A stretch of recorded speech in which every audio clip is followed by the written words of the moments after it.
Nous avons initié cette activité parce que pour nous, c'est vraiment très important qu'on se retrouve en cette occasion.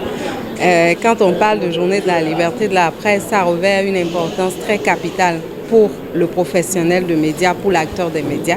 Et donc l'Union a pris l'initiative de réunir les acteurs des médias autour de cette communication qui s'articule même autour de la thématique ou du thème retenu pour cette célébration-là.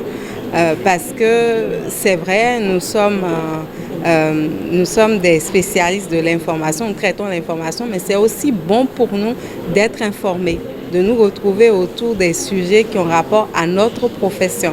Et pour un thème comme ça qui est retenu, il fallait que nous-mêmes, en tant qu'acteurs de médias, on appréhende l'importance même de cette thématique-là. Et voilà pourquoi on a voulu quand même que la conférence inaugurale des différentes activités qui entrent dans le cadre de cette célébration porte autour de ce thème-là et qu'elle se déroule entre acteurs de médias. Un appel, une fois encore, à beaucoup de courage et beaucoup d'engagement à la tâche, et parce que le métier n'est point de tout repos. Et nous féliciter pour les différents efforts, saluer les efforts des uns et des autres et surtout appeler à beaucoup de courage. J'ai aimé la communication du doyen Georges Amelon parce qu'il faut ça surtout pour la nouvelle génération qui veut émerger dans la presse au Bénin. Vous-même, vous savez, la liberté, elle est très préoccupante pour nous, hommes de médias. Et la liberté, ce n'est pas parce qu'on n'a pas de journalistes en prison qu'on va d'office dire qu'on est en liberté. La liberté dans nos écrits, la liberté dans nos images, la liberté dans nos parlers.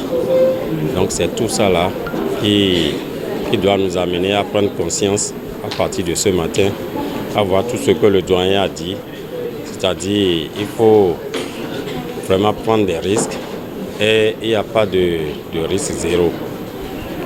La profession, elle est tellement dense, en sorte que nous les journalistes, que ce soit de la presse écrite, de l'audiovisuel, nous devons faire en sorte que tout ce que nous relayons, qu'on puisse avoir une crédibilité dedans et que demain ne se retrouve pas encore devant les juridictions par rapport à ce que nous-mêmes, nous avons pris notre main, notre bouche pour dire ou bien pour faire.